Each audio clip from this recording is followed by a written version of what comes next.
Hi, hello, how are you all this fine day?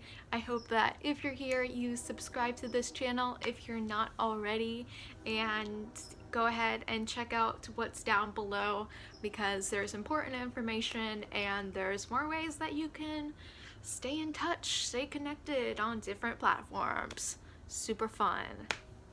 And this is quite spontaneous. I just learned about this about an hour ago, but I felt so compelled to say something, to make something, put it out there, offer my perspective on this. Especially, it's probably quite not as fully public, I think, just based off the fact that it involves a YouTuber influencer type of person, but it's still important. So again, I direct you to the information that's going to be down below for a full coverage on this, if you can call it that. But essentially, a long story short, there is a well followed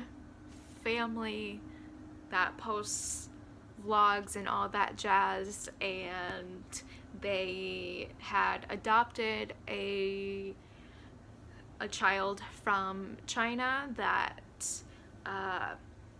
given greater evaluation, has autism and other developmental impairments, but more recently, I believe, a diagnosis with autism level 3, which again, putting things on a scale is not ideal, but level 3 would be, I guess, what some might consider the more severe. Again, choice of words here is really hard, but requires the most support and the most help, I guess. And their response to that is giving this child a new home, called it rehoming. Basically gave up this child to go somewhere else, off of their hands. And I don't know the full perspective. I don't personally know these people. I don't know their lives. So I can only say so much. But that's kind of trash.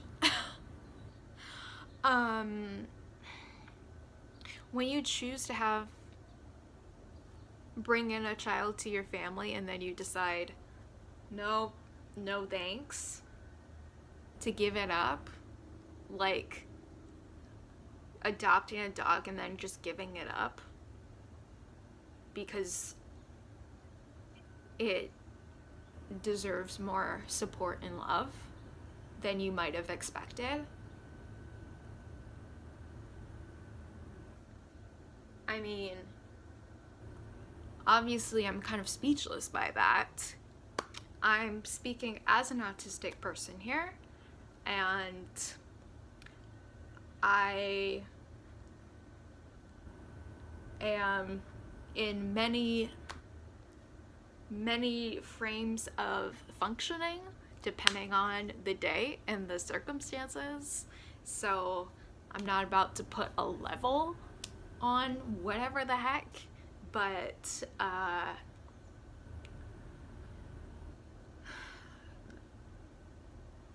when I hear things like this is what really drives home the fact that I need to keep doing what I'm doing, even when I doubt it, because there is the stigma around autism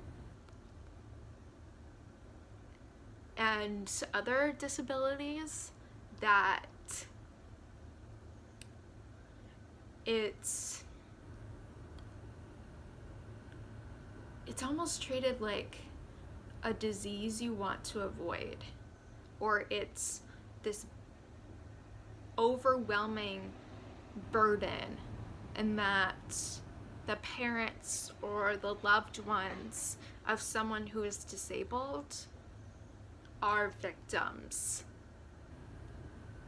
And comparing autism and different disabilities to very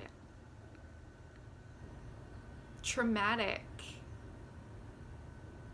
circumstances like COVID, like cancer, you name it, it's been said. And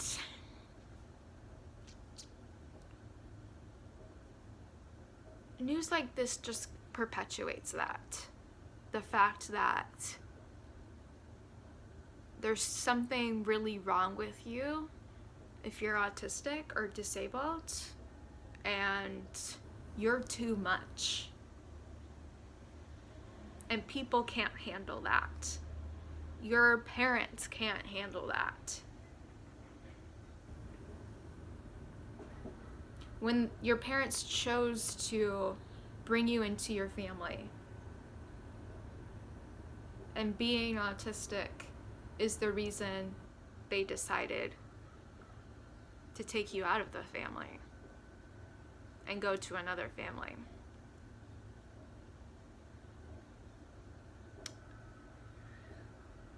Yeah, I know I'm really grateful and I'm so privileged for the situation I'm in, even with the struggles that I have being autistic. I'm still really lucky and really privileged with the people in my life, with the situation I'm in.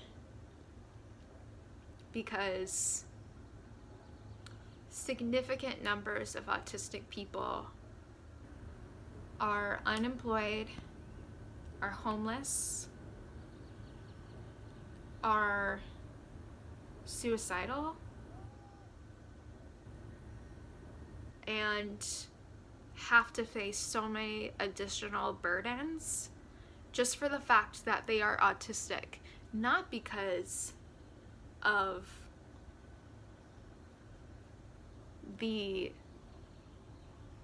symptoms or the differences of autism, but the fact that you are existing in a society that does not accept you.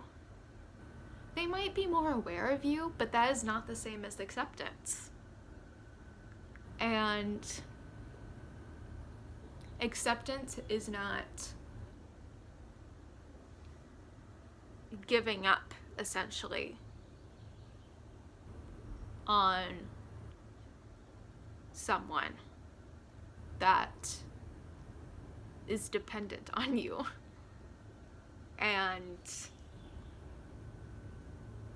when you don't have a choice in the matter, when you're a child and you're not given the voice, when you are so deserving of the voice, and so many autistic voices are ignored and silenced, whether they are verbal or nonverbal, it's very frustrating. And it just illustrates the fact that there's so much work to do. And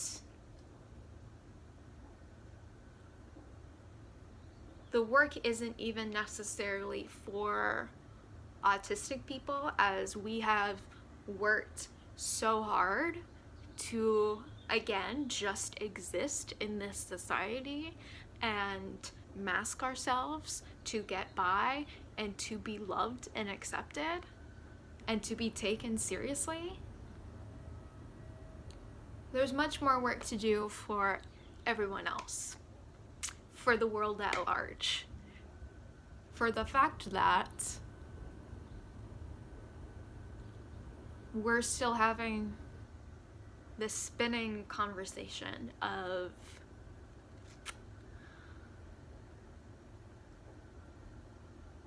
autism being the ultimate demise, or it's a life sentenced to misery for whoever is involved, and that it is like the worst case scenario.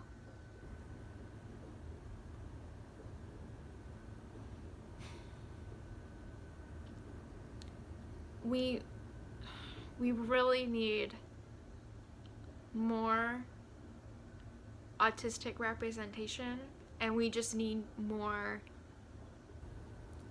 truth to be heard, that there are such strengths and gifts and a superpower that we are tossing aside and ignoring and putting into the sidelines, marginalized, forgotten, because we don't understand them, and we're not going to take the time to understand them and treat them as equals. So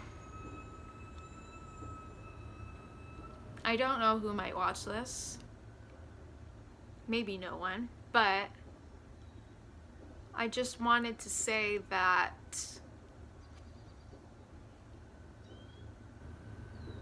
I hope that regardless if you're autistic or neurodiverse or not, if you're disabled or not, that